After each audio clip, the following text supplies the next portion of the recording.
Welcome to the deep dive. Today we are taking you on a journey, a pretty unusual one into our past, but seen through the eyes of a fictional future.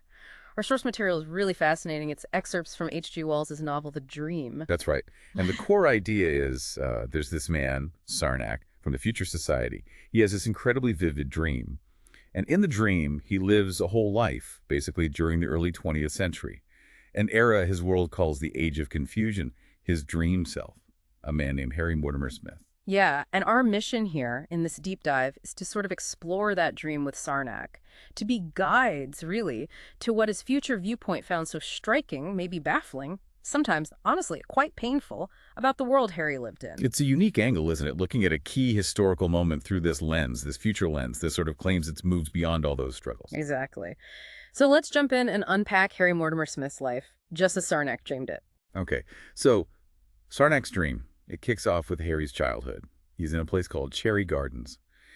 And the future world, looking back, saw neighborhoods like this as, well, defined by what they called cheap proliferation. Cheap proliferation, so like unchecked growth. Yeah, basically, uncontrolled population increase leading to these crowded, really inadequate living conditions for, millions of people. Right, and you get this immediate sense of life just squeezed into a tiny space, all centered around a greengrocer shop.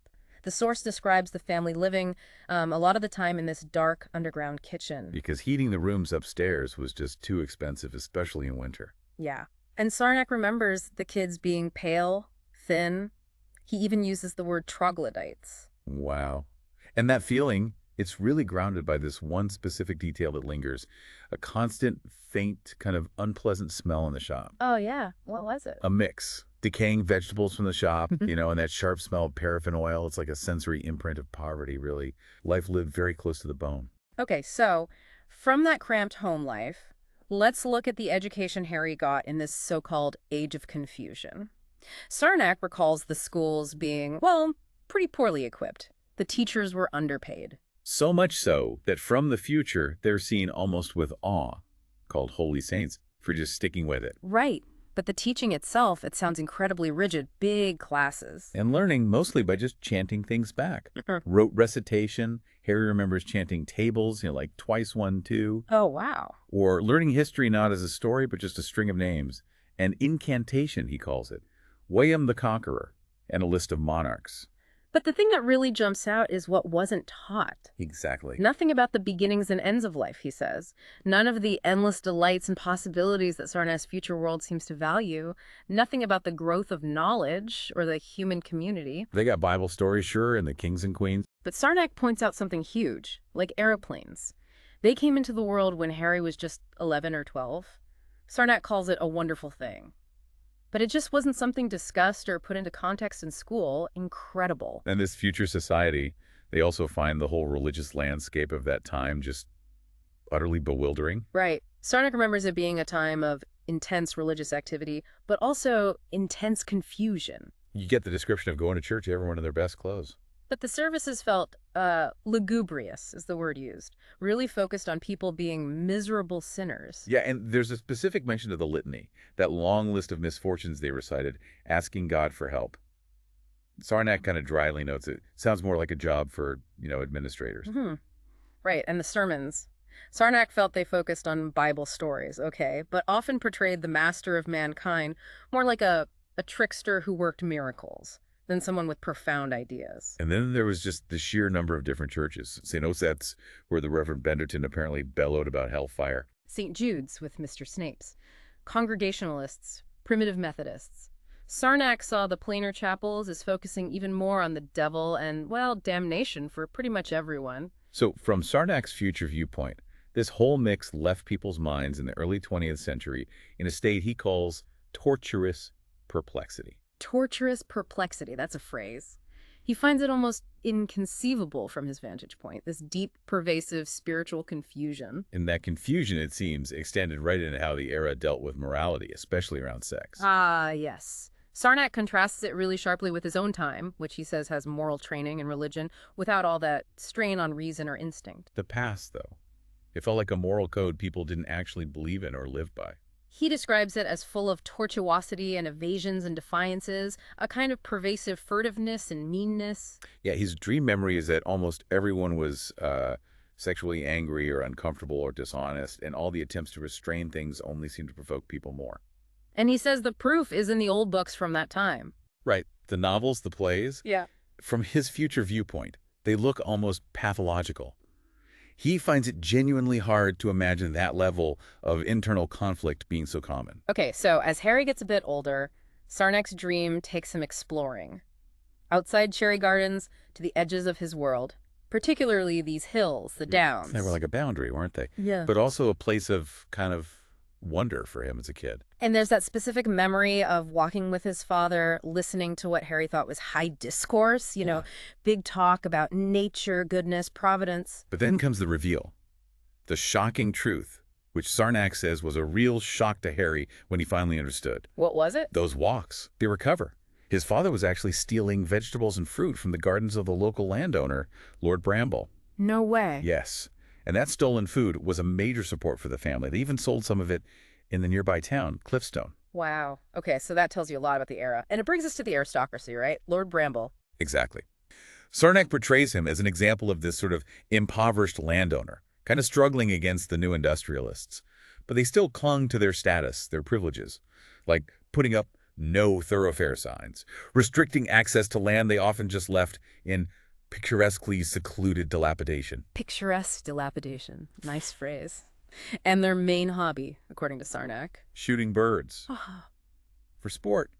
He really doesn't hold back, calls this life one of enormous absurdity, describes them as assassins of frightened birds. Oh, grief. And judges their level of amusement as only just above imbecility. Yeah. He contrasts it sharply with the lower classes killing livestock for food for butchers. And their other habits. Cigars, not reading. Seeking out undraped women in the theater or music halls.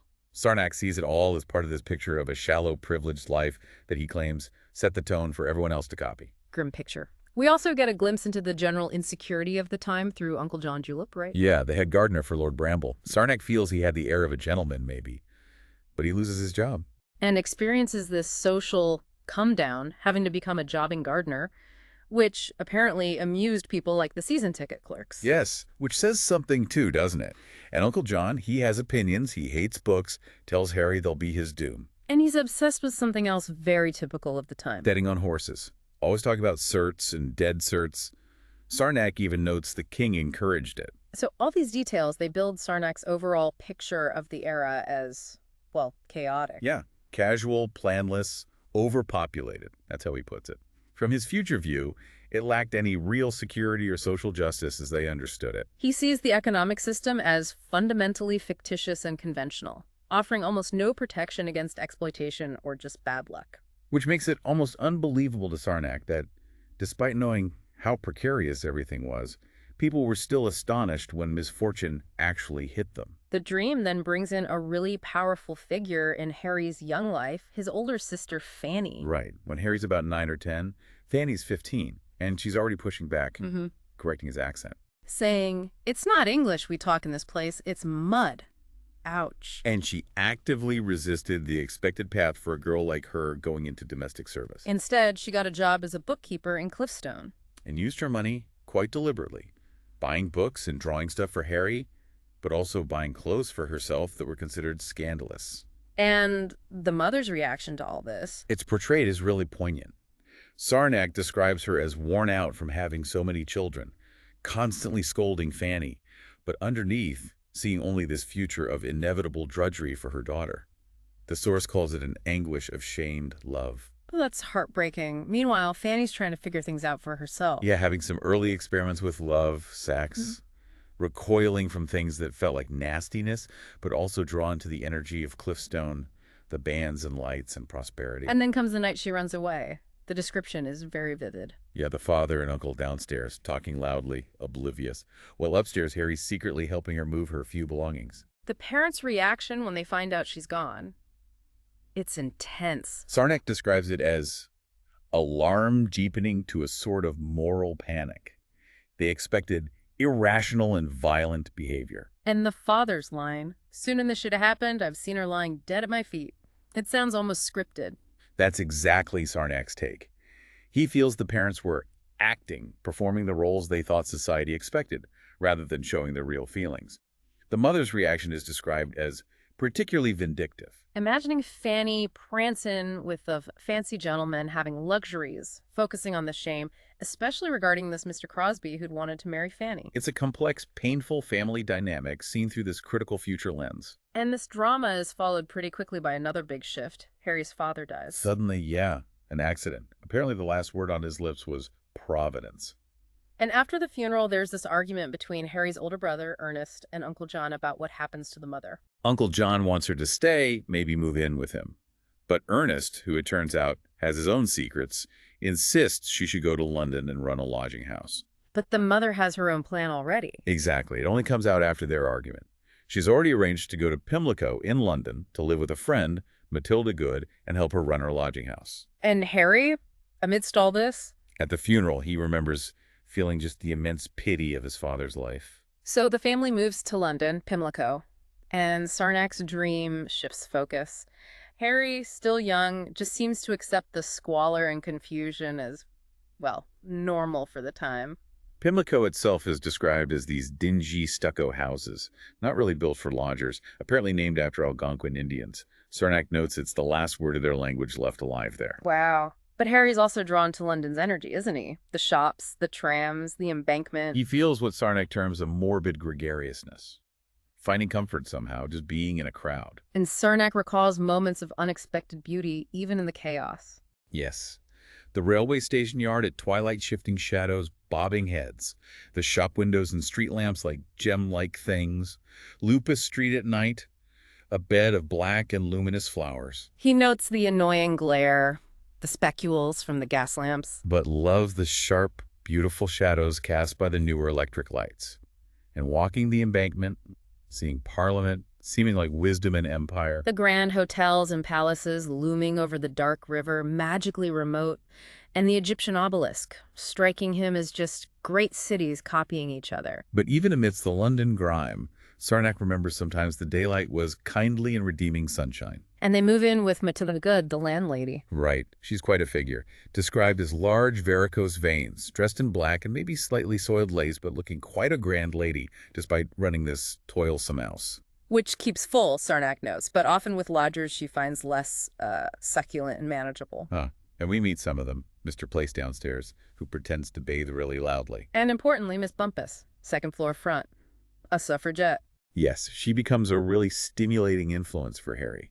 She encourages his learning, lends him books even when his mother disapproves, pushes him towards evening classes. She sees something in him, doesn't she? Calls him unhampered and a sticker. Right. There are other lodgers mentioned too, the old Moggridges who die, the Miltons, and a rather unpleasant clergyman, Mr. Cremeface, who preaches against geology and is spasmodically acquisitive. So Harry really wants to learn more. Evening classes, geology, chemistry, languages. He sees being practically illiterate in that time as basically a sentence of imprisonment for life.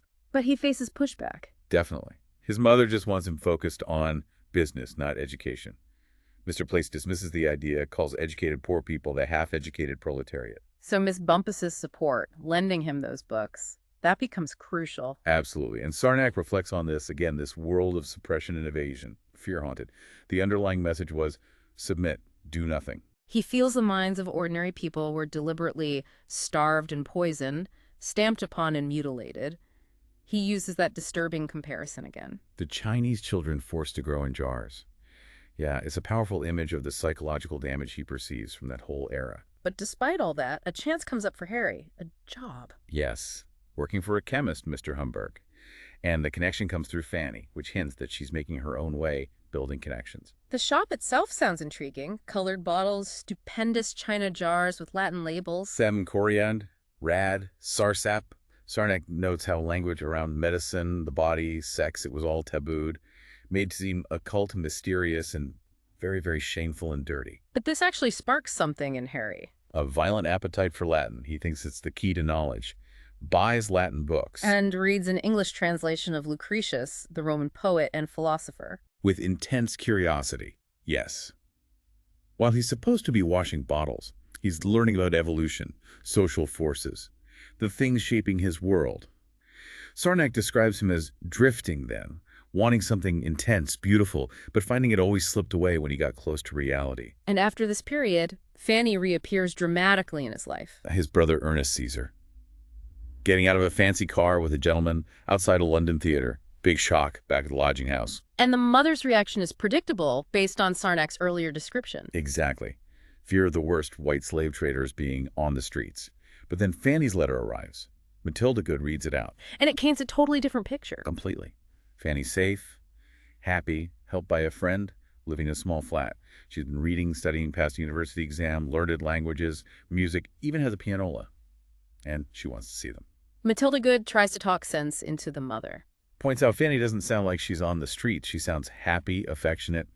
But the mother just doubles down, insists she's living in sin, calls her bitter, sly. And we find out Ernest hesitated to even show them the letter. Because he had his own secret. A young lady he met at chapel, involved in the hat-making business. Just layers upon layers of secrets and unspoken things. So Harry goes to see Fanny in her flat. And he's immediately struck by the difference. It's not like Cherry Gardens or Pimlico. It's warm, clean, bright, an atmosphere of release, he calls it, a sweet pool of rest. Fanny's visitor, the friend, makes a brief appearance. Yes, calls Fanny dear, but seems annoyed Harry's there. But Harry's main takeaway is that Fanny is safe. She's loved, cherished. It completely shatters the dark picture his family had painted. they have tea, talk, Fanny plays the pianola. Schumann, yes. And they talk about music, Bach, Mozart, discovering this shared interest that really connects them. And Fanny encourages him, sees his potential. Tells him to quit the chemist job, offers to find him something better through her connections. Harry's response is immediate, rather. But then he has to go back and face his mother. And he lies. Tries to smooth things over, suggesting the man might marry Fanny, even though he knows the man's already married. Feels his face get hot as he says it. But Fanny comes through. Her connections land Harry a job at Thunderstone House. Crane and Newberry, publishers. Sarnac sees these places from the future as roaring factories of hasty printing. Churning out reverie mental drugs for the new reading public. Exactly. Thunderstone House itself is a rambling warren, always vibrating with the noise of the presses. Harry starts just doing odd jobs. What he could, yeah. But he finds his place quickly, becomes part of the general editorial team, editing popular knowledge. Sarnac finds it interesting that someone like Harry, an illiterate youngster basically, could rise like that. His conclusion is the universities just weren't producing the right kind of people for this new, fast-paced media world. Harry meets people there, like Mr. Cheeseman in the art department. Who uses him as a guinea pig for magazine covers. Fiat experimentum in corpore villi. Let the experiment be done on a worthless body. Charming. Huh. But Harry even starts suggesting cover ideas he thinks the boss, the son, will like. He's learning fast. He is. But amidst this upward trajectory, the narrative pauses for a moment of loss. His mother dies. And Harry feels regret. A sense of irrational separation, yeah. Wishing he'd been kinder. Seeing her then as feeble, worn out, aged before her time. He realizes that in his own fight for independence, he'd struck at her with his rebel strength, blind to how much he could hurt her. And Sarnac marks it with that sense of finality. Too late. The door had closed forever. So in the period after that, maybe a year and a half before the Great War hits, Harry's growing fast. Rapid personal growth, yeah. Still living at Matilda Good's, still close to Fanny. And their connection deepens now. Sarnac reveals who Fanny's lover is. Richard Newberry, the son, Harry's boss. Wow. And Sarnac describes Fanny's loneliness when Newberry was away. Those times were dreary and dangerous, and sometimes almost intolerable. Her life felt empty without him, nothing bright but his notes. Sarnac reflects that women like Fanny, living outside marriage, Were a scattered class, made to be ashamed of itself. but Harry and Fanny become companions, exploring London. Museums, parks. Harry acts as her escort, protecting her from furtive love hunters and feeble-minded folk. He also gets to know Newberry better, sees his struggles too. And then the Great War. The world changes. Harry's memories, through Sarnac, capture that initial wave. Excitement, a belief they were wholly right, giving themselves gladly to win a new world. The early years, 1914-16, remembered for bravery. Finer crops of brave and generous deeds, heroic toil and heroic patience. But Sarnac notes that by 1917, the cracks appear. The inherent unsoundness of it all wears through. The world feels like a trap. There's that really powerful image Sarnac recalls. Harry, covered in mud from the trenches, crowding into a bright first-class train carriage full of people in evening dress going out for the night. And in the contrast, he just sees the waste. Yeah. That moment really captures the disillusionment, the disconnect. And it's against this backdrop, the war, that the main love story begins. Harry meets Hetty Marcus. Described as dark-eyed, warm-skinned, wayward, and fragile. Yeah. Facing death, Harry feels this desperate need to snatch something from death and chance, Which sends him back to the Cliffstone Downs. where he finds Hetty drawing. She actually recognizes him from years before, from a train journey with his father. And Harry, maybe fueled by the war's intensity, Just blurts out that he loves her. Hetty shares her own feelings about the war, expecting to kill or be killed, feeling this quiver in the world, seeing searchlights like drunken arms. Sarnac notes Hetty seemed more experienced. In the business of love, yeah. His teacher, in a way. Harry gets wounded, comes home, marries Hetty before going back. Why the rush? Well, they'd become lovers, there might have been a child, and marriage meant she'd get an allowance if he died. Practicalities of the time. He's wounded again, comes home for good, to a new Hetty, feels even more in love. They start looking for a house, expecting their child. But the child isn't born. And then Hetty confesses unfaithfulness with a man named Sumner. She admits she knew him before, planned the meeting, he gave her wine. She tries to explain, says she'd kissed boys before, but this felt different, wrong. And now it felt too late. How does Harry react? Devastated. Initially feels like killing her, but he doesn't confront Sumner then. Instead, his reaction becomes this relentless insistence on divorce. Which effectively pushes her back towards Sumner. Exactly. Sarnac sees it as a tragic turn, born from the era's rigid views on fidelity and Harry's own intense pride and hurt. So Harry moves on, marries Millie Kimpton, daughter of a vet. Described very differently. Brave, clear-headed, honest, works hard to make their home bright. And when their son is born, it really cements their relationship. Harry comes to understand her better, her ambitions, humiliations. Yes, develops a quiet pride, a love for her as she becomes, handsome and effective.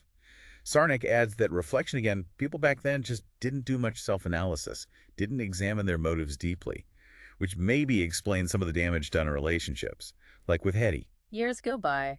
Harry's doing well, prosperous, and then he sees Hetty again. In Regent's Park Gardens, she looks thin, faded, poorly dressed, and the sight reminds him, chillingly, of his own mother. And in that instant, something changes in him. Something greater than pride or jealousy sees me, he remembers. He just can't walk past. They talk. Briefly. She tells him she married Sumner. Their child died. Her mother died too. Harry, being successful now, offers her help, a job at Thunderstone House. And internally, Harry has this realization. Deep regret for his harshness, his insistence on the divorce. He wishes they'd fought for it, thinks we might seize his past self as cruel. They shake hands, wish each other luck. He's glad they met, glad she might feel he forgave her, even a little. But that brief meeting stirs things up for Harry, profoundly. Unlocks forbidden thoughts, Sarnac calls them. He starts having these daydreams, reveries. Yeah, imagining different outcomes, explanations, magic turns of circumstances that could bring back their lost world. He even starts walking through Regent's Park, hoping to see her again. And alongside the regret, something else develops. This intense jealousy and hatred for Sumner. He fixates on Sumner as the evil thing that took Hetty. Doesn't seem to fully acknowledge that his own actions pushed her back to Sumner. And he keeps all this hidden from Millie. Tries to tell her half-heartedly, but can't. Feels disloyal. It's all churning inside him. Things then escalate again. Hetty gets in touch, needing help. Desperately. Mm-hmm. She contacts Fanny. Through an ad, apparently. Yeah. She's high-strung, excited, frantic almost. Why? What's happened? Sumner's cheated her again. Stolen $1,000 from her. She has to get away, go to Canada. And it turns out the man involved in cheating her was Barnado, the guy Harry saw his father with years ago. Small world. So Harry confesses the whole situation to Fanny. Yes, admits he exaggerated Hetty's original offense. Asks Fanny to help Hetty now. Fanny agrees, offers to give Hetty the $1,000, likely from Harry and Fanny's money, and arrange her passage to Canada. But then Fanny asks him that crucial question. Why don't you take her to Canada yourself? And Harry refuses. Absolutely refuses. Yeah, his reasons are really revealing of the era's mindset, as Sarnac sees it. Want to. It's out of the question. It's dead. He talks about shame, hurt, calling them poor, defiled things. He says he has his work, his life with Millie. He can help Hetty financially, but can't go back to impossible things. Fanny calls him out, says he's settling for gray Monday mornings, and Harry's reply is just steeped in the weariness of the age of confusion, as if all life wasn't gray. He makes this sort of dark prophecy, doesn't he? That everyone just blunders and stumbles and does wrong. He feels trapped. Either choice leads to sorrow. So he resolves not to pull the skies down upon Millie, Hmm. just asks Fanny to help Hetty escape. Don't make it harder for him. So months later, Hetty is safely on her way to Canada. Harry thinks it's over. But then fate intervenes. Euston Station, he runs into Sumner and Barnado. And Barnado recognizes Harry, points him out. Yes, Sumner, described as looking like Harry's unsuccessful half-brother, Yeah. then shows up in Thunderstone House with Barnado. The confrontation is inevitable. It happens in Harry's office. Harry stays seated, watches Sumner's poor, mean, silly face twitching. Sumner demands to know where Hetty is, accuses Harry, mentions Barnado saw them together. Harry denies it all, calls Sumner names. Denies knowing where Hetty is, calls Barnado a frowsty little witness, calls Sumner a blackmailing liar. Sumner threatens him, police, making trouble with Millie. Yes, but Harry, maybe surprisingly calm, just counters, says Millie will believe him, Hetty's gone, unreachable, keeps asking what can you do about it. Which makes Sumner lose it. Calls Harry a dirty thief, threatens violence, let daylight through you. But Harry stays calm. Sumner leaves, muttering threats, and Harry feels And then... triumphant. Triumphant excitement, yeah. Strange reaction, maybe. But it's not over. The shooting happens months later. Harry had hoped Sumner had given up. Sumner turns up drinking, flushed, looking angry but also scared. Sarnac's dream memory suggests Harry didn't think Sumner actually had it in him. Yeah, he thinks it was more due to the general mess and lack of coordination of the times, rather than a cold-blooded plan. More confusion leading to violence. Harry knows immediately he's badly hurt, mortally wounded. Instantly. But his first thought isn't about himself. It's about protecting Sumner from hanging, and crucially, keeping the Hetty story out of it. For Millie's sake. He doesn't want her thinking he died over some sordid affair, especially now Hetty's safe. So when Millie arrives... He lies, tells her, accident, went off in my hand. And even on his deathbed, with doctors, Millie there looking grief-stricken but loving. His focus is still on protecting Millie and Sumner. When the police inspector comes, he repeats the lie about the accident. And that's where the dream ends. Sarnac wakes up. Left with these powerful reflections on Henry Mortimer Smith's life, seeing it as defined by love-crossed, frustrated potential, things withheld, forbidden. And his tragic conclusion. All for nothing. All for pride and spite. He even questions the relationship with Millie. Did she know somehow how coolly Harry loved her? Was her jealousy maybe born of fear or certainty? He sees that whole life, 25 years in the dream, as just wasted by the era's constraints. And his friends in the future when he tells them the dream. They react differently. Radiant contrasts the past darkness with their present light and tolerance. But Firefly finds that little comfort for the people who actually lived through it. And the guest master wonders, maybe everyone will dream back these past lives, these ages of confusion. So wrapping this up, what does this deep dive into Harry's dream life really show us through this Welvian future lens? Well, it paints this incredibly vivid, often harsh picture of the early 20th century as that age of confusion, a time just loaded with social complexity, emotional repression, ignorance about basic life stuff, confused beliefs, rigid structures. And this fundamental lack of self-awareness, right? People not really understanding their own motives or the impact of their actions. Yeah, and it really does make you stop and think. What would a future society look back on our time and find just as baffling?